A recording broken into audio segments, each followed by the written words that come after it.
Bapak Ibu Saudara sekalian yang dikasihi oleh Tuhan, seorang Puritan bernama Stephen Carnock di dalam bukunya berjudul The Existence of Attribute of God, dia mengatakan bahwa ide tentang Allah tidak dapat diterima tanpa memisahkan dia dari apapun yang tidak murni dan tercemar. Ide tentang Allah, waktu kita pikirkan, kita harus memisahkan dia dengan hal-hal yang tidak murni, dengan hal-hal yang tercemar. Kekudusan adalah mahkota dari semua atribut Allah. Inti kehidupan dari semua ketetapannya dan kegemilangan dari semua tindakannya. Dia melanjutkan lagi, tidak ada ketetapan maupun tindakannya yang tidak sesuai dengan keindahan kekudusannya. Bahkan kalau kita lihat di dalam Alkitab, kekudusan Allah ini menempati posisi terpenting di dalam atribut Allah. Saudara bisa melihat bagaimana penekanan ini diulang-ulang oleh penulis Alkitab. Saudara jarang melihat Alkitab tertulis berkuasa, berkuasa, berkuasalah Allah. Saudara jarang melihat besar, besar, besarlah Allah. Tetapi saudara akan menemukan satu penekanan atribut Allah yang paling utama, yaitu kekudusan. Misalnya kita melihat di dalam Yesaya pasal yang ke-6 ayat 3. Dikatakan, kudus, kudus, kuduslah Tuhan. Saudara, ini berarti bahwa yang namanya kekudusan Tuhan ini menempati posisi terpenting di dalam atribut Allah. Itu sebabnya saudara-saudara, kalau kita kembali merenungkan tentang bagian ini, kita masuk di dalam perenungan lebih jauh lagi tentang yang namanya kekudusan Allah. Ciri khas Allah yang paling mendasar itu adalah kekudusannya. Maka di dalam atribut ciri khas Allah ini begitu ditekankan, sangat penting, saudara. Apa yang kemudian kita bisa pikirkan dari pengertian tentang kekudusan Allah ini? Bagaimana implementasinya kekudusan Allah ini di dalam kehidupan gereja saat ini? Bagaimana seharusnya umat Allah berespon terhadap kekudusan Allah? Bahkan terkhusus ketika Allah sedang mau berjumpa dengan umatnya. Dan itulah yang akan kita sama-sama renungkan pada pagi hari ini. Bagaimana setelah Musa menyampaikan segala firman Tuhan kepada para tua-tua, lalu kemudian tua-tua itu sudah menyampaikannya, dan kemudian ada satu komitmen ketaatan daripada umat Allah di ayat sebelumnya yang kita sudah baca. Lalu kemudian Tuhan berkata kepada Musa bahwa ia akan turun dari surga dan akan bertemu dengan umatnya di Gunung Sinai. Saudara, satu pertemuan, satu suasana, satu momentum yang begitu besar yang akan terjadi dengan umatnya di Gunung Sinai. Kalau kemudian sebelum-sebelumnya umat Allah itu bisa menyaksikan kehadiran Allah melalui tiang awan, tiang api. Kalau sebelumnya umat Allah bisa menyaksikan kuasa kebesaran Tuhan melalui 10 tulah di Mesir.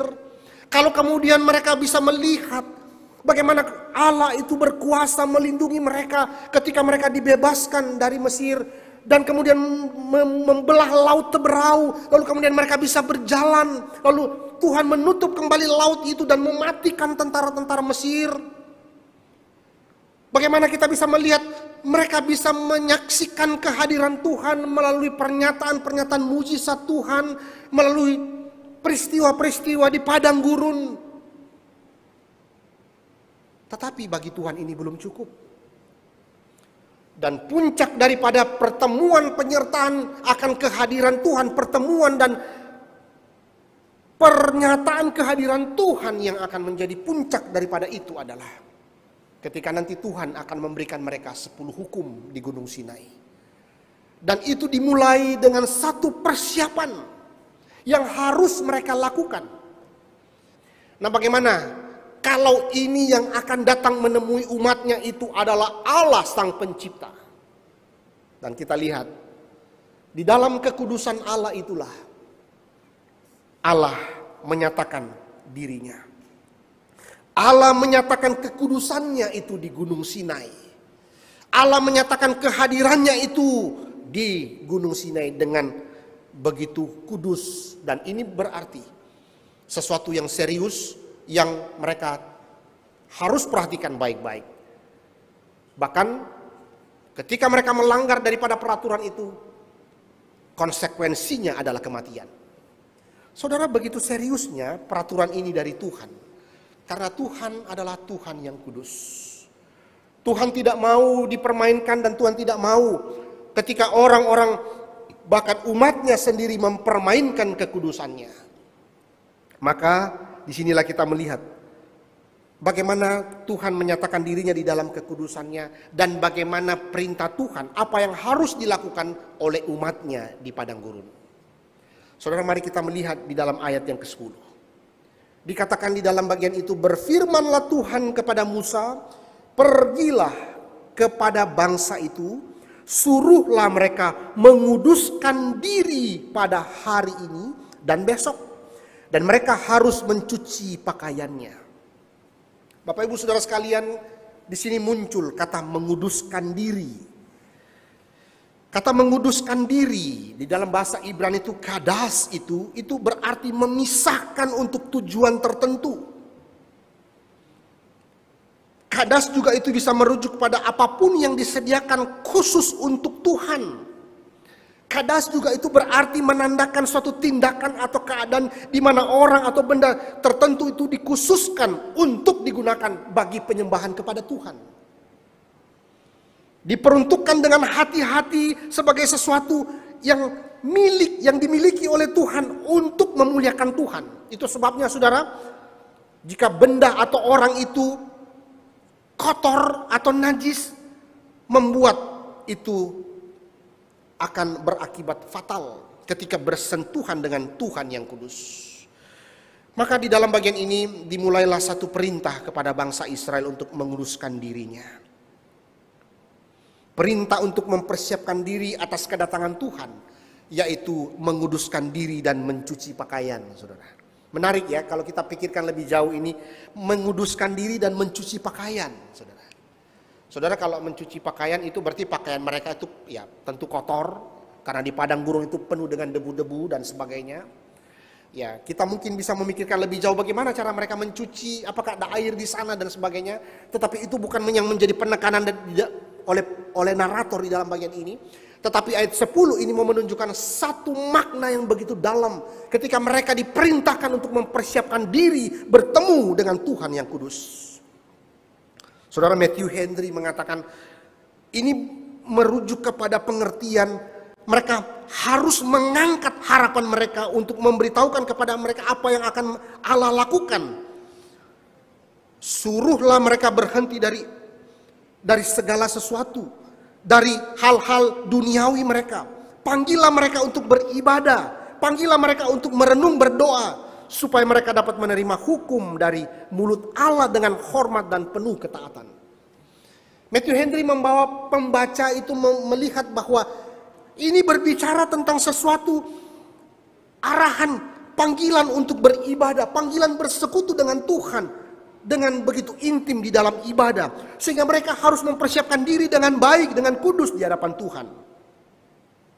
Nah, Bapak Ibu Saudara sekalian, di dalam bagian ini kita sama-sama melihat bagaimana kemudian Allah menyuruh mereka untuk menguduskan diri pada hari ini dan besok. Menguduskan diri mereka di hadapan Tuhan. Menguduskan itu berarti mengkhususkan diri mereka dengan hal-hal yang selama ini menjadi kegiatan rutin mereka atau hal-hal duniawi yang ada pada diri mereka. Sekarang mereka pisahkan itu, lalu kemudian mereka itu berfokus kepada bagaimana pertemuan mereka dengan Allah secara khusus. Dan saudara-saudara, disitulah kita melihat bagaimana Tuhan mengarahkan mereka untuk mempersiapkan diri mereka bertemu dengan Tuhan. Dan makna ini dilengkapi ketika narator mengatakan juga harus mencuci pakaiannya. Saudara, Memang di dalam bagian ini secara letterlek kita bisa pikirkan bahwa memang waktu harus bertemu dengan Tuhan, mereka itu harus bersih, tidak boleh kotor, tidak boleh dengan sembarang, tetapi rapi, bersih dan sebagainya harus. Ya ini makna lahiriah yang kita bisa pikirkan, bagaimana mereka mencuci pakaian itu berarti mereka mempersiapkan diri dengan pakaian yang baik, bersih dan rapi dan seterusnya. Tetapi Bapak Ibu Saudara sekalian, kalau kita memikirkan lebih jauh lagi di dalam makna rohani yang sedang narator itu mau sampaikan, atau firman Tuhan itu mau sampaikan kepada gerejanya hari ini adalah bagaimana setiap kita itu dipersiapkan untuk membersihkan hati ketika, atau menguduskan hati ketika mau beribadah kepada Tuhan. Saudara, di dalam tradisi Yahudi, orang-orang Yahudi itu mempercayai bahwa mencuci pakaian bukan saja sebetulnya ini menunjukkan ada satu kebiasaan untuk membersihkan diri mereka, tetapi ini juga membersihkan hati, menjaga kesucian hidup mereka di hadapan Tuhan. Dan kemudian kenapa Tuhan memerintahkan mereka untuk mencuci pakaiannya? Disinilah kita melihat Bapak Ibu Saudara sekalian bahwa Tuhan ingin ketika mereka mencuci pakaian mereka, Tuhan itu membuat mereka itu memikirkan kembali hidup mereka, untuk mencuci juga jiwa mereka dengan pertobatan.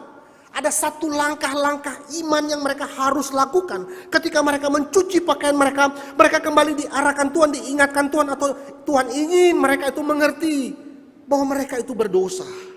Dan mereka harus datang dengan segala pertobatannya, seperti pakaian ini dicuci. Saudara, pikirkanlah mereka ketika mereka berada di Mesir. Berapa banyak dosa-dosa yang mereka sudah lakukan. Pikirkanlah kembali bagaimana mereka ketika berjalan menuju ke Gunung Sinai. Berapa banyak dosa-dosa menggerutu, bersungut-sungut yang sudah mereka lakukan di hadapan Tuhan. Tuhan mau ketika mereka itu membersihkan pakaian mereka, mereka itu dibawa untuk mengerti hidup mereka, bahwa mereka itu juga harus suci di hadapan Tuhan ketika mereka mau berjumpa dengan Tuhan.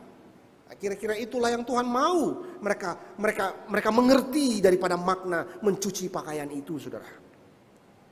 Nah, karena itu di dalam bagian ini kita lihat terus di dalam apa yang kemudian narator ingin untuk kita renungkan pada pagi hari ini.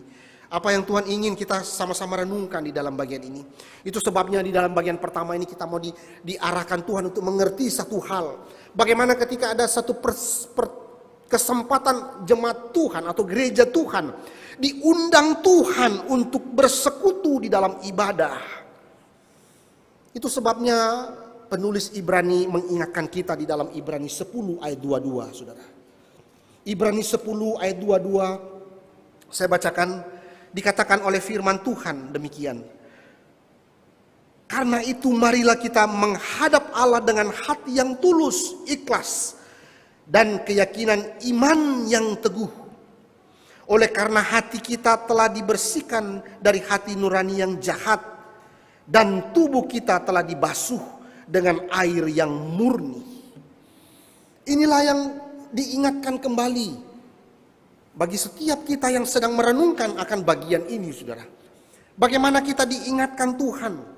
Ada satu pertemuan dengan Tuhan, itu dimulai dengan kesiapan hati kita. Kesiapan hati kita ketika kita datang beribadah kepada Tuhan. Bukan hati yang sedang menggerutu, bukan hati yang sedang mendendam kepada orang lain, bukan hati yang sedang bersungut-sungut kepada Tuhan dengan masalah-masalah rumah tangga, masalah-masalah pekerjaannya, bukan hati yang sedang mencondongkan dengan keinginan-keinginan berdosa yang sedang ada dalam dirinya. Tidak, saudara. Tetapi hati yang murni, hati yang sungguh-sungguh mau menyembah kepada Tuhan. Bahkan nanti kita lihat di dalam ayat-ayat berikutnya, hati yang sungguh-sungguh mau difokuskan kepada penyembahan kepada Tuhan, bukan yang lain. Hati yang tidak tercemar oleh dosa-dosa pribadi di dalam diri. Iri hati, dendam, marah, sakit hati dan sebagainya. Itu yang harus menjadi perhatian, seperti bangsa Israel yang harus membersihkan hatinya, harus membersihkan dan mengakui segala dosa-dosanya dan bertobat kepada Tuhan. Demikian pula kita dipanggil hari ini untuk mengingat bagaimana ketika Tuhan membawa kita bertemu dengan Dia di dalam ibadah hari Minggu ini. Apa respon kita? Tuhan memanggil kita untuk menguduskan hati kita. Bapak Ibu Saudara sekalian, berapa banyak orang-orang Kristen ketika datang beribadah, Tetapi dia sebetulnya sedang membawa dosa-dosa pribadi. Sedang membawa luka-luka lama yang sulit terobati. Seperti sulit melupakan dendam lama kepada seseorang. Sulit melupakan akan sakit hatinya terhadap orang lain. Bapak Ibu Saudara sekalian, orang-orang seperti ini adalah orang-orang yang sebetulnya kasihan di dalam hidupnya. Orang-orang yang sebetulnya sudah menikmati kasih Allah adalah orang-orang yang sebetulnya betul-betul bagaimana dia menikmati kasih Allah dengan sesungguh-sungguhnya. Orang-orang yang sudah menikmati pengampunan Kristus di kayu salib adalah sebetulnya orang-orang yang seharusnya sudah bisa deal dengan pergumulan pribadinya, yaitu belajar mengampuni orang lain. Karena Kristus sudah mati baginya dan Tuhan sudah mengampuni dosanya. Orang-orang yang sudah diterima oleh Tuhan melalui penerimaan yang dia terima melalui kematian Kristus di atas kayu salib. Mengapa ada orang-orang Kristen yang datang beribadah tetapi masih menyimpan satu kekesalan, satu dendam sehingga masih sulit menerima orang lain? Saudara, kita mau diingatkan Tuhan pada pagi hari ini. Seperti Tuhan yang memanggil Israel ketika mereka akan berjumpa dengan Tuhan. Ingat, sampaikan ini Musa kepada mereka untuk mereka kuduskan diri mereka. Dan harus mencuci pakaian mereka. Selain ada perwujudan satu kesadaran diri, kesadaran hati untuk sungguh-sungguh datang dengan kemurnian di hadapan Tuhan. Segala dosa-dosa pribadi itu ditanggalkan dan datang dengan kekudusan di hadapan Tuhan. Tapi juga mengingatkan mereka untuk sungguh-sungguh terus mengalami satu perenungan pertobatan setiap hari di hadapan Tuhan. Nah, demikianlah saudara, ketika kita datang beribadah, biarlah ini boleh menjadi satu perenungan kita bersama. Kita sebagai orang-orang yang berdosa, yang gampang jatuh di dalam dosa-dosa kedagingan kita, hawa nafsu kita.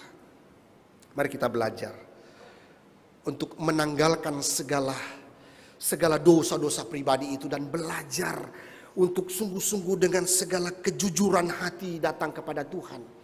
Dengan segala keterbukaan kita mau dibentuk, dikuduskan oleh Tuhan. Dengan segala keluasan hati kita untuk sungguh-sungguh dikuduskan oleh Tuhan. Seperti di dalam Efesus pasal yang kelima, firman Tuhan itu terus menguduskan kita, saudara. Bagaimana firman Tuhan itu mau menguduskan kita kalau kita datang dengan bahasa Balikpapan itu dongkol,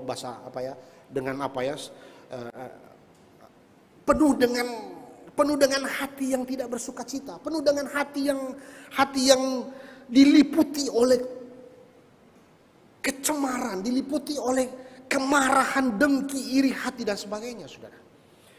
Nah, karena itu mari kita belajar, kita merenungkan bagian pertama ini. Seperti Tuhan memanggil mereka datang, tetapi saudara, dengan syarat mereka betul-betul kudus di hadapan Tuhan. Dan memanggil mereka mengingat kembali untuk semakin hidup menguduskan diri mereka dan mengalami pertobatan hari lepas hari. Bapak Ibu Saudara sekalian, bila Tuhan datang, maka terjadilah pernyataan kekudusan Tuhan. Kalau Tuhan itu datang, saudara, kita harus selalu ingat bahwa Tuhan itu melekat dengan kekudusannya. Kalau firman Tuhan sedang diberitakan, itu juga berarti firman Tuhan ini melekat dengan kekudusan Tuhan, saudara. Kalau saudara sedang berdoa, baik di gereja, baik di rumah, baik dimanapun saudara berada, itu berarti kekudusan Tuhan sedang melekat di dalam persekutuan saudara dengan Tuhan. Ketika saudara membaca firman Tuhan, itu juga berarti bahwa kekudusan Tuhan melekat ketika saudara itu dan saya itu sedang merenungkan firman Tuhan. Itu berarti bahwa apa, saudara? Berbicara kekudusan Tuhan, ini sangat kontras dengan dosa kita. Itu berarti apa? Waktu pertemuan dengan Tuhan, Tuhan tidak mau ada dosa-dosa itu yang melekat di dalam diri kita. Saudara, hari ini mungkin kita gampang sekali jatuh di dalam rutinitas beribadah, membaca Alkitab, berdoa dan sebagainya. Tetapi pernahkah kita renungkan satu fakta kebenaran? Bahwa ketika kita sedang berelasi dengan Tuhan, itu berarti ada pernyataan kekudusan Tuhan di dalamnya. Yang berarti bahwa ada sesuatu yang harus kita perhatikan, bahwa ketika kita mau datang ke gereja, ingat, apa yang masih melekat, dosa-dosa apa yang masih melekat dalam diri kita. Kita tanggalkan. Ketika kita sedang membaca Alkitab, ingat, mungkin pikiran-pikiran kita sedang jauh menerawang kepada sebuah perbuatan-perbuatan dosa. Pikirkan ketika kita sedang mau berdoa kepada Tuhan, ingat, apakah mungkin kita sedang menyimpan sesuatu dosa dalam diri kita. Bapak Ibu Saudara sekalian, tanpa kekudusan orang tidak bisa melihat Tuhan. Itu sebabnya kekudusan itu menjadi tema sangat penting di dalam karakter Allah, dalam atribut Allah. Nah, karena itu kita tidak bisa lepaskan kehidupan kita dengan kekudusan Allah, Saudara. Makin dekat kita kepada Tuhan, dosa kita terlihat makin besar. Makin besar dosa kita yang kita lihat, maka makin besar kebutuhan kita akan belas kasihan Tuhan. Sekali lagi Saudara, orang yang menyadari betapa besarnya belas kasihan Tuhan dalam hidupnya itu adalah orang yang sadar sesadar-sadarnya bahwa dia orang berdosa. Semakin kita dekat dengan cermin Saudara, semakin kita melihat jerawat kita yang semakin mungkin ada besar di muka kita yang mungkin kita tidak lihat atau mungkin orang lain tidak lihat.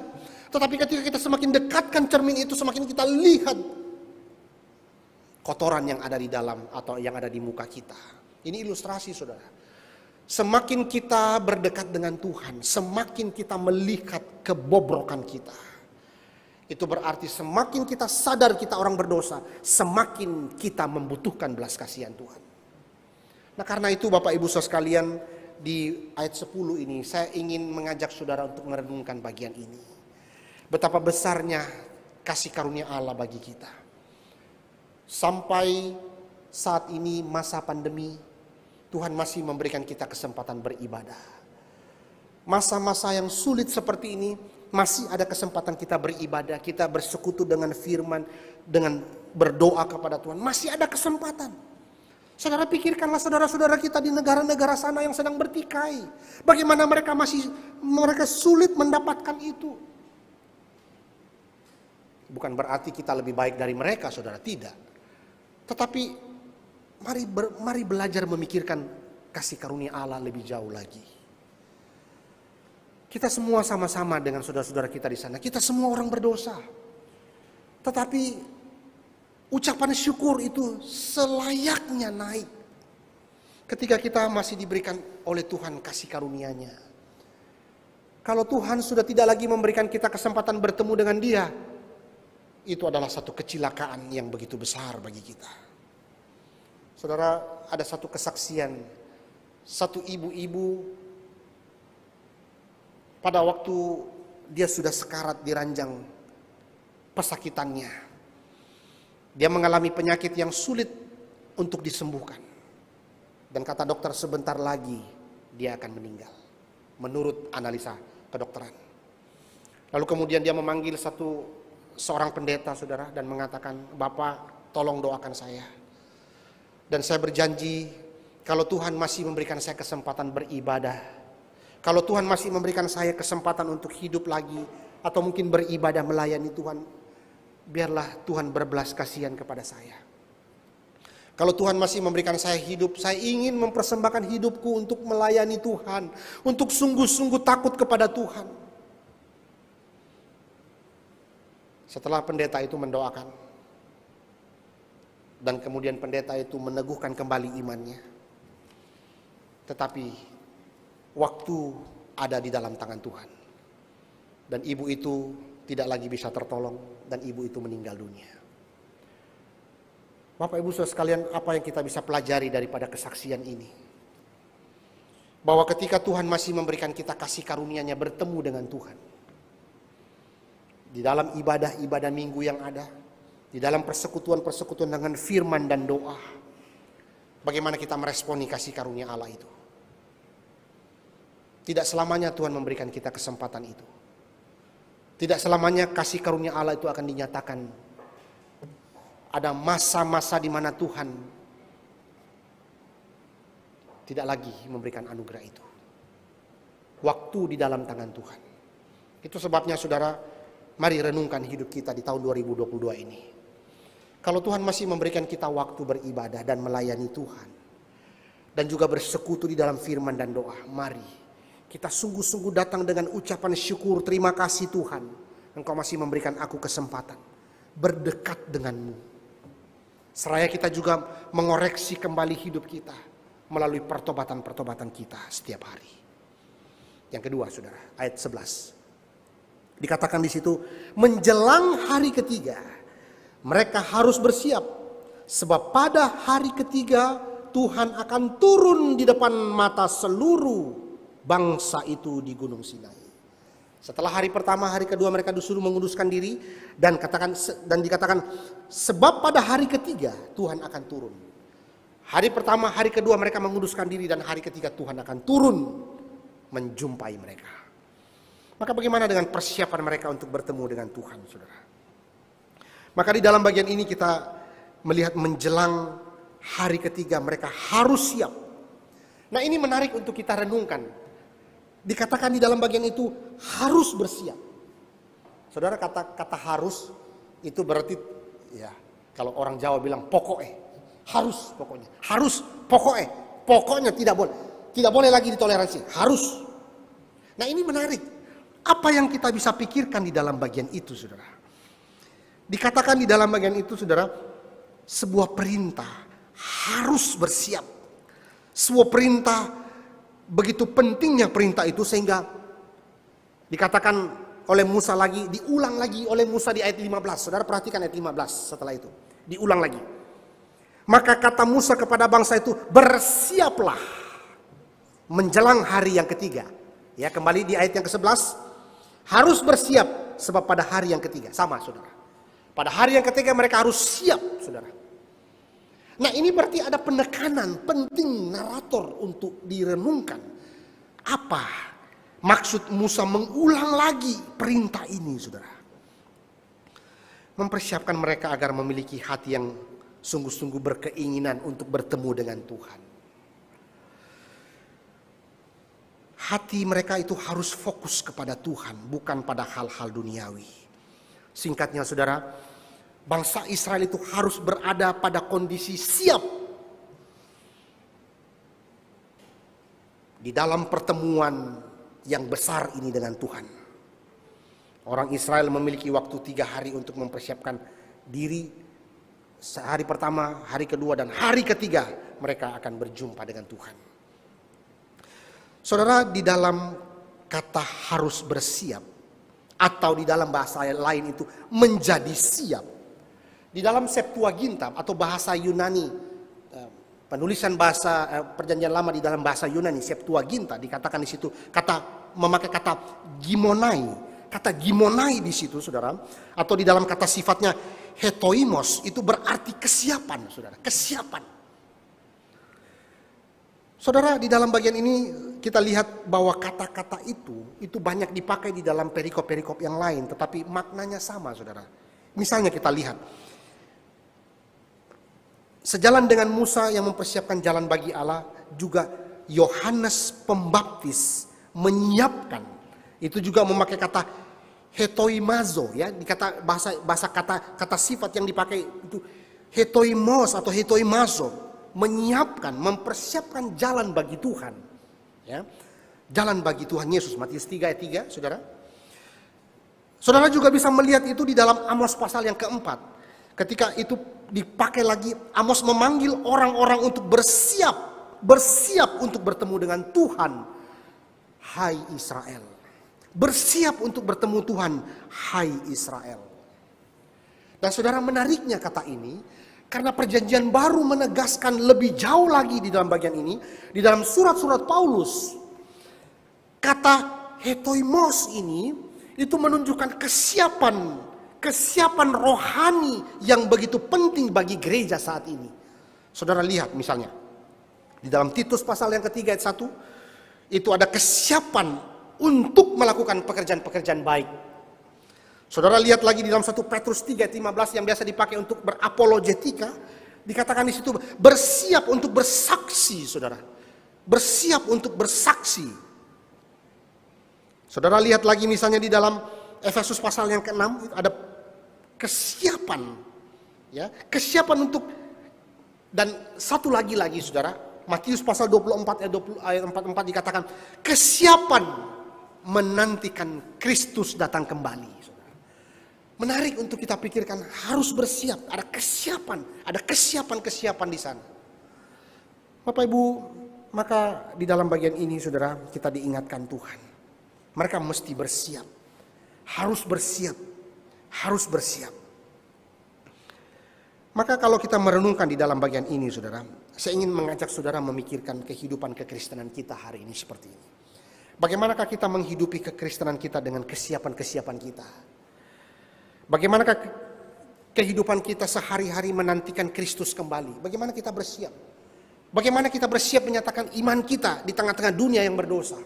Bagaimana kita bersiap dengan segala pertarungan iman setiap hari melawan dosa? Bagaimana kita bersiap untuk melawan dosa-dosa di dalam kehidupan kita yang merongrong setiap hari? Itu kesiapan saudara. Kita diingatkan Tuhan. Melalui pertemuan dengan Tuhan ini, kita juga dipanggil untuk siap. Sebagai gereja Tuhan hari ini kita juga dipanggil untuk bersiap. Kapanpun siap menyatakan iman kita kepada dunia ini. Siap untuk menantang dunia yang berdosa ini. Nah karena itu Bapak Ibu sekalian, maka kembali lagi dalam nuansa ibadah. Bagaimanakah sikap kita dalam ibadah hari Minggu kepada Allah? Apakah kita benar-benar menyadari bahwa ini adalah kesempatan untuk datang beribadah kepada Tuhan di dalam kekudusannya? Kalau begitu maka saya harus bersiap-siap. Ya, siap-siap dari rumah misalnya. Siap-siap ketika sudah mulai masuk dalam ruang ibadah, kita siap-siap untuk beribadah. Itu sebabnya saudara, sebelum ibadah, mari kita persiapkan segala sesuatu. Jangan setelah ibadah itu banyak sekali yang kita persiapkan segala sesuatunya. Maka kita mau diingatkan Tuhan sebagai pelayan-pelayan Tuhan juga di dalam bagian ini. Mari kita well prepare di dalam ibadah. Mari kita mempersiapkan dengan baik ibadah. Karena ibadah itu begitu kudus adanya. Kita sedang bertemu dengan Tuhan. Maka saudara, ibadah itu menjadi sentral. Dan bagaimana kita mempersiapkannya dengan baik. Saudara, di dalam bagian ini kita diingatkan. Ketika kita sedang beribadah, bagaimana hati kita, bagaimana pikiran kita. Saudara, jangan lupa Tuhan itu adalah Tuhan yang cemburu. Tuhan yang tidak akan mentolerir segala dosa-dosa. Mungkin orang lain tidak melihat hati kita yang sedang berdosa, tapi Tuhan melihatnya. Saudara, kita tidak bisa menyimpan itu dengan kepura-puraan kita. Tidak, saudara. Mari kita belajar jujur di hadapan Tuhan. Mari kita sungguh-sungguh datang dengan segala kejujuran kita. Rindu kita semakin dikuduskan oleh Tuhan.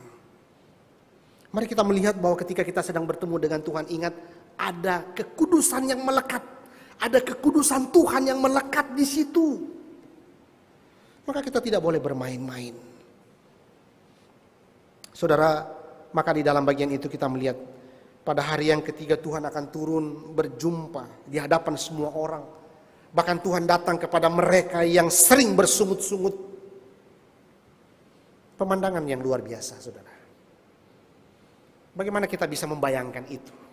Tuhan mau datang kepada orang yang sering bersungut-sungut kepada Dia. Tetapi itulah Tuhan dengan belas kasihannya masih mau memberi diri untuk bertemu dengan umatnya. Itu sebabnya saudara, maka manifestasi Allah yang begitu luar biasa menakjubkan ini di hadapan semua orang Israel, di dalam nanti di awan itu kita lihat bagaimana pernyataan Allah yang begitu besar dinyatakan.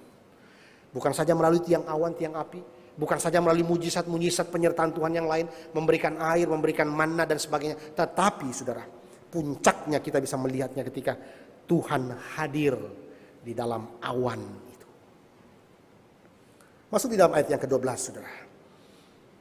Sebab itu haruslah engkau memasang batas bagi bangsa itu, berkeliling sambil berkata, jagalah baik-baik, jangan kamu mendaki gunung itu atau kena kepada kakinya. Sebab siapapun yang kena kepada gunung itu pastilah ia dihukum mati. Tuhan menyuruh Musa untuk membuat batasan, saudara. Ya, kita bisa memikirkan batasan itu mungkin seperti parit-parit yang dibuat, mungkin seperti tarik tali rapia sepanjang itu. Kita enggak, Alkitab tidak menjelaskan itu, saudara, dan narator juga tidak menekankan itu untuk kita renungkan lebih jauh. Tetapi saya percaya tentu Musa itu ya didampingi oleh para tua-tua tentu ya untuk bagaimana membuat batasan itu, saudara. Tetapi yang mau ditekankan lebih jauh di sini tentang bagaimana menjaga jarak, saudara. Menjaga jarak. Kata social distancing hari ini sangat peka di telinga kita, saudara. Menjaga jarak, jaga jarak, saudara. Menjaga jarak dalam masa pandemi ini sangat sering digunakan. Jarak sosial mencegah supaya ya tidak tertular oleh infeksi virus ya, yang berpotensi fatal. Demikian pula di dalam bagian ini, saudara, menjaga jarak spiritual itu juga bisa melindungi seseorang dari pertemuan dengan Allah yang berpotensi fatal. Ya, kita bisa memakai ilustrasi social distancing untuk mengerti hal ini, saudara. Bagaimana jaga jarak itu juga satu aspek yang sangat ditekankan oleh Tuhan ketika mereka bertemu dengan Dia. Jaga jarak, saudara. Jaga jarak. Nah, karena itu haruslah engkau memasang batas bagi bangsa itu keliling. Ya, ada batasan-batasan. Saudara, menetapkan batas di situ itu menarik juga untuk kita pikirkan. Kata gabal di dalam bahasa Ibrani yang dipakai di situ itu juga berarti ada pengaturan membatasi sesuatu, membatasi suatu daerah, berfungsi untuk membatasi wilayah-wilayah tertentu, ya, menggambarkan batasan-batasan negeri, ya. Kita lihat itu misalnya di dalam membatasi suatu daerah seperti Yordan, ya. Sungai Yordan, Yosua 18 misalnya. Saudara juga bisa melihat itu di dalam Sakaria 9 ayat 2 itu menggambarkan pembatasan dengan negara-negara lain. Pembatasan, saudara, pembatasan. Maka di dalam bagian ini lebih jauh di dalam Septuaginta, bahasa Yunani ya, yang dituliskan dari perjanjian lama itu, dari bahasa Ibrani itu, dia memakai kata aporizo. Aporizo. Kata aporizo di sana itu menunjukkan ada batasan, memisahkan untuk satu tujuan, ya, memisahkan untuk satu tujuan. Dan kita lihat bagaimana kata aporizo ini nanti di beberapa ayat di perjanjian baru, ya, kita lihat itu, misalnya di Matius pasal 13, di dalam Lukas pasal 6, ini memisahkan, ya, memisahkan orang benar dengan orang fasik misalnya. Pemisahan para murid dengan dunia misalnya, ya, Lukas pasal 6. Memisahkan para rasul untuk fungsi-fungsi khusus. Kisah para rasul pasal 13 ayat 2. Ini menunjukkan berarti ada satu pemisahan tertentu yang harus serius diperhatikan di sana. Ya, kita lihat di dalam bagian itu, saudara, maka kita lihat waktu pertemuan dengan Tuhan, itu berarti mereka harus jaga jarak, saudara. Jaga jarak karena Tuhan itu kudus. Mereka harus sadar mereka orang berdosa. Dan itu harus ditanggapi dengan serius oleh mereka. Ketika mereka beribadah tidak boleh bermain-main. Ketika bertemu dengan Tuhan tidak boleh bermain-main. Karena ini serius bagi Tuhan. Dan bahkan Tuhan mengatakan Tuhan akan membunuh. Saudara, ini serius ya. Dikatakan di situ. Bahkan nanti kita baca di dalam ayat yang ke-13. Dilempari batu. Dipanah sampai mati, saudara. Baik binatang maupun manusia. Wah, ini berarti sesuatu yang serius, sudah tidak main-main. Nah, karena itu berarti apa yang kita bisa renungkan di dalam bagian ini, bahwa bertemu dengan Tuhan di dalam kekudusannya, itu berarti ada sebuah keseriusan yang harus diperhatikan oleh gereja Tuhan. Tidak boleh bermain-main. Bapak Ibu Saudara sekalian, berbicara tentang kekudusan di dalam melayani Tuhan, di dalam beribadah, ketika mereka bertemu dengan Tuhan. Tuhan begitu serius. Dan lihatlah beberapa saat setelah peristiwa di padang gurun itu. Lihatlah ketika perintah itu sudah diberikan kepada bangsa Israel beberapa puluh ratus tahun kemudian. Menjadi sebuah peringatan kepada orang Israel ketika mereka bermain-main di dalam melayani Tuhan. Dua contoh yang kita mungkin masih ingat. Pertama, Nadab dan Abihu, anak Imam Harun, yang bermain-main ketika mereka melayani Tuhan, memberikan persembahan asing yang Tuhan tidak pernah perintahkan kepada mereka. Apa yang terjadi, saudara? Apa yang terjadi dengan Nadab dan Abihu yang mempersembahkan api yang asing, yang tidak pernah diperintahkan oleh Tuhan? Emang salah, Pak, dia melayani seperti itu? Kan melayani. Saudara, disinilah seringkali kita juga terjebak di dalam kata melayani itu.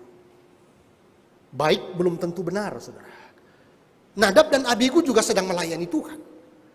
Tapi pelayanan yang mereka lakukan itu adalah pelayanan yang tidak kudus di hadapan Tuhan. Kenapa? Karena mereka sedang mempersembahkan api yang asing yang tidak pernah diperintahkan oleh Tuhan. Apa dosa mereka? Mereka bertindak semaunya sendiri. Mereka melakukan itu dengan caranya sendiri, yang Tuhan tidak pernah perintahkan kepada mereka. Dan ini berarti sedang merusak kesucian Allah di dalam ibadah. Tuhan langsung melenyapkan mereka, menghanguskan mereka. Dan itu sebabnya di dalam Imamat pasal yang ke-10, coba kita lihat apa yang terjadi kemudian. Ketika Tuhan sudah menghukum Nadab dan Abihu. Ayat yang ketiga, berkatalah Musa kepada Harun, inilah yang difirmankan Tuhan kepada orang yang karib kepadaku, ku nyatakan kekudusanku, dan di muka seluruh bangsa itu akan ku perlihatkan kemuliaanku. Dan menariknya, saudara, kalimat terakhirnya, dan Harun berdiam diri. Kalau kita penafsir mengatakan begini, dengan bahasa lain dia mengatakan Harun itu akhirnya sadar diri. Iya, betul. Kata berdiam diri, ya penafsir mengatakan itu juga bisa berarti dia sadar diri. Harun juga ia sadar, iya, anakku sudah salah. Saudara, contoh yang kedua yang juga mungkin kita tidak lupakan adalah peristiwa Uza yang menyentuh tabut Allah agar tidak jatuh ke tanah, saudara. 1 Tawarik 13. Saudara, emang salah Uza ketika tabut perjanjian itu mau jatuh ke tanah? Kan tidak boleh tuh. Tabut perjanjian kan kudus. Kalau jatuh ke tanah kan najis. Uza dengan semangat kepahlawannya dia langsung menahan itu agar tidak menyentuh tanah. Tetapi, saudara, apa yang terjadi? Tindakan Uza itu telah mencemarkan kekudusan Tuhan. Loh, kan menolong, Pak. Kan supaya tidak najis, supaya tidak menyentuh tanah, Pak. Sekali lagi, baik belum tentu benar. Itulah yang terjadi, saudara. Kenapa Tuhan marah kepada Uza dan mematikan Uza? Karena Uza telah mencemarkan kekudusan Tuhan. Loh, dari mana, Pak? Saudara, tabut perjanjian itu punya pegangan, saudara. Hanya kayu pengusung yang boleh dipegang, saudara. Hanya kayu pengusung yang boleh dipegang. Tabut itu tidak boleh dipegang, saudara. Dan yang pegang itu juga harus imam, bukan rakyat biasa, saudara. Bukan jemaat, harus imam. Tapi Uza, saudara, dengan semangat kepahlawanannya itu menahan itu supaya seperti mau menjadi penolong Tuhan, saudara. R.C. Sproul di dalam tafsirannya dia mengatakan apa dosa yang paling besar di Uza itu? Dia mengatakan tindakan Uza ini penuh dengan arogansi, penuh dengan keangkuhan, penuh dengan dosa kelancangan di hadapan Tuhan, yang Tuhan tidak pernah suruh dia lakukan. Saudara, mari kita coba renungkan bagian ini. Waktu kita datang kepada Tuhan, waktu kita melayani Tuhan, waktu kita beribadah kepada Tuhan, hal yang sangat mengerikan itu bisa terjadi, saudara, di dalam kehidupan kita sebagai gereja Tuhan. Ketika kita datang dengan membawa segala arogansi kita, ketika kita mungkin datang membawa segala kecongkakan, kelancangan kita ketika kita beribadah kepada Tuhan, ketika kita sedang melayani Tuhan. Segala keangkuhan-keangkuhan kita, seperti kita datang mau menolong Tuhan, seperti kita mau datang seperti mau membantu Tuhan, dan kalau tidak ada saya tidak bisa terjadi pelayanan ini, misalnya seperti itu dan sebagainya. Saudara, kita mau diingatkan Tuhan bahwa kejujuran, ketulusan dan kemurnian serta ketaatan kita kepada perintah Tuhan, menjunjung tinggi kehormatan kekudusan Tuhan, itu sangat penting di dalam ibadah. Saudara, pertanyaannya bagi kita, apa yang dapat merusak persekutuan kita dengan Tuhan di dalam ibadah? Pikirkanlah, apa saja yang bisa merusak kita di dalam ibadah. Hati kita mungkin yang sedang kotor. Pikiran-pikiran kita mungkin yang sedang bercabang. Sedang ibadah, tapi sedang transaksi keuangan misalnya seperti itu. Wah, ngeri saudara ya. Sedang dengar firman Tuhan, tetapi sedang transaksi keuangan dengan nasabahnya atau dengan bisnisnya atau dengan relasinya, saudara. Luar biasa, begitu mengerikan. Sedang dengar firman Tuhan yang kudus, tetapi sedang bermain-main. Pikiran yang bercabang, badan sih ada di gereja, tetapi pikirannya itu entah di mana. Apalagi saudara, mungkin tindakan kita yang semaunya sendiri. Saudara, mari kita terus merenungkan hidup kita di hadapan Tuhan. Mari kita mau belajar semakin dikuduskan di dalam segala sikap kita waktu beribadah. Waktu kita datang kepada Tuhan dengan tepat waktu.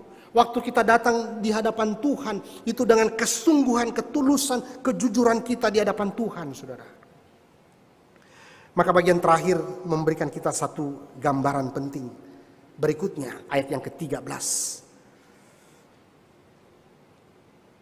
Ya, dikatakan di dalam bagian itu, tangan seorang pun tidak boleh merabahnya, sebab pastilah ia dilempari dengan batu atau dipanahi sampai mati. Baik binatang, baik manusia, ia tidak akan dibiarkan hidup. Hanya apabila sangkakala berbunyi panjang, barulah mereka boleh mendaki gunung itu. Saudara, betapa seriusnya perintah ini. Melintasi batasan itu hukumannya adalah kematian. Tidak boleh ada tangan yang menyentuhnya. Apa implikasinya, saudara? Pertama, mengingatkan mereka bahwa mereka adalah orang berdosa. Yang kedua, agar mereka tahu bahwa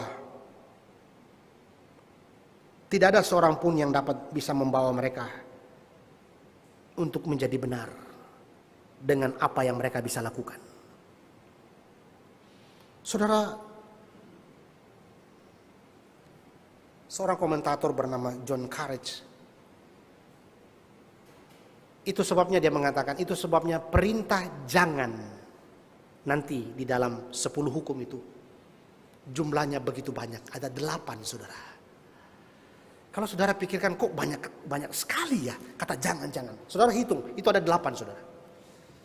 Dan kenapa banyak sekali kata jangan, saudara. Nah, kembali lagi di dalam ayat ini menunjukkan keseriusan Tuhan terhadap kekudusannya. Jadi mereka tidak boleh menyentuh, itu implikasinya 2. Pertama, mengingatkan mereka bahwa mereka orang berdosa. Yang kedua, mengingatkan mereka bahwa daerah itu ada batasan, dan melalui cara mereka sendiri pun mereka tidak bisa dibenarkan. Dengan cara mereka, apapun yang mereka lakukan, mereka tidak bisa dibenarkan di hadapan Tuhan. Mereka tetaplah orang berdosa. Dan karena itu Bapak Ibu sekalian, dikatakan di situ begitu seriusnya tidak boleh menyentuh. Tetapi ada satu lagi hal yang menarik untuk kita pikirkan, saudara. Kata pastilah. Dikatakan di situ, saudara, sebab pastilah. Wah, menarik. Perenungan ini menarik. Waktu kita merenungkan lebih jauh dengan kata pastilah. Pastilah itu berarti ada satu keyakinan bahwa itu akan terjadi, saudara. Dia pasti, ya, pasti akan dipanahi sampai mati, saudara. Kematian dengan dirajam adalah cara yang mengerikan untuk mati saat itu, tentu, ya. Kalau kita pikirkan ini lebih jauh, orang-orang itu harus, ya, betul-betul memikirkan ini dengan serius, pasti di sana itu menekankan kepastian yang tak terhindarkan. Dan kata yang sama, saudara, kalau saudara perhatikan kata pasti itu, saudara ingat apa? Mari kita kembali ke Taman Eden. Kita lihat misalnya Kejadian pasal yang kedua. Kejadian pasal yang kedua, saudara. Ini mau menunjukkan keseriusan bahwa itu akan terjadi. Ini bukan abal-abal, ini bukan bohong-bohongan. Ini betul-betul akan terjadi, saudara. Saudara lihat ayat yang kedua. Kejadian pasal yang kedua, ayat 17. Saya bacakan ya. Tetapi pohon pengetahuan tentang yang baik dan yang jahat itu janganlah kau makan buahnya. Sebab pada hari engkau memakannya, pastilah engkau mati. Apakah ketika mereka sudah makan buahnya, kemudian itu tidak terjadi? No. Itu sungguh-sungguh terjadi. Mereka betul-betul mati secara rohani. Ya, ini mati secara rohani ya, bukan mati secara fisik. Mati beneran. Kenapa? Kata pasti yang sama juga dikatakan di dalam bagian ini bahwa itu betul-betul serius akan terjadi, bukan bohong-bohongan ini, pasti akan terjadi. Dan saudara, binatang, manusia juga pasti akan mati ketika mereka melanggar, saudara. Maka lebih jauh kita pikirkan ini bagaimana. Kita lihat bahwa ini berfungsi untuk mengajar mereka. Kematian bagi hewan yang tidak mengerti saja Tuhan itu bisa lakukan. Apalagi kalau mereka yang mengerti ada perintah itu. Ya, saudara, perhatikan kembali. Ketika ada kata nuansa binatang itu muncul, apa maksud narator di dalam bagian ini? Tuhan mau menunjukkan bahwa kalau binatang saja yang tidak mengerti perintah Tuhan ini, itu juga bisa dimatikan oleh Tuhan, apalagi kalian yang mengerti. Kira-kira ini gambaran seorang komentator mengatakan demikian. Dan saya setuju dengan bagian ini. Menunjukkan bahwa betul-betul ini serius, saudara. Serius. Binatang saja itu bisa dimatikan oleh Tuhan. Apalagi manusia yang tahu perintah itu. Maka saudara, berapa banyak kita yang sudah mengerti firman Tuhan, perintah-perintah ini, tapi masih bermain-main dengan dosa. Ini peringatan bagi kita. Ini peringatan akan segala apa yang kita alami saat ini. Apa yang kita terus perbuat saat ini. Maka saudara-saudara sekalian yang dikasihi oleh Tuhan, kesiapan kita menantikan Kristus datang kembali. Ini menjadi sesuatu hal penting. Seperti ketika bangsa Israel diperintahkan Tuhan untuk bersiap-siap dengan segala kekudusan diri mereka di hadapan Tuhan, menyambut kedatangan Tuhan. Demikian juga gereja saat ini. Itu dipanggil oleh Tuhan dengan segala kehidupan yang semakin dikuduskan di hadapan Tuhan. Seperti 2 Korintus 7 ayat 1 mengatakan, marilah kita menyucikan diri kita dari segala sesuatu yang mencemari tubuh dan roh, menyempurnakan kekudusan karena hormat kita kepada Allah. Mari kita terus mengoreksi hidup kita di hadapan Tuhan hari lepas hari, saudara. Tetapi pertanyaannya, saudara, apakah kita mampu menguduskan hidup kita hari lepas hari? Masalahnya adalah kita tidak pernah bisa membuat diri kita cukup kudus di hadapan Tuhan. Kita tetap adalah orang berdosa. Tetapi saudara, bukan berarti keadaan ini membuat kita itu menyerah melawan dosa-dosa kita. Tidak, saudara. Kita terus akan berjuang melawan dosa-dosa di dalam diri kita. Kenapa, saudara? Walaupun keberadaan kita memang belum disempurnakan karena Kristus belum datang kembali. Tetapi disinilah Tuhan memanggil kita untuk terus memperjuangkan kekudusan hidup di hadapan Tuhan. Hari lepas hari terus berjuang melawan dosa di dalam diri kita. Karena Kristus sudah mati, Kristus sudah bangkit. Memberikan kita kuasa untuk mengalahkan dosa-dosa di dalam diri kita. Hingga pada akhirnya nanti Kristus datang kembali bertemu dengan kita. Bersatu bersama dengan mempelai perempuannya. Di dalam segala kekudusan menikmati perjamuan pernikahan anak domba Allah. Di sanalah kita akan disempurnakan. Di sana tidak ada lagi ratap tangis penderitaan dan dosa lagi. Karena kita sudah bersama-sama dengan Kristus disempurnakan. Dan kita boleh menikmati sukacita bersama dengan Kristus selama-lamanya.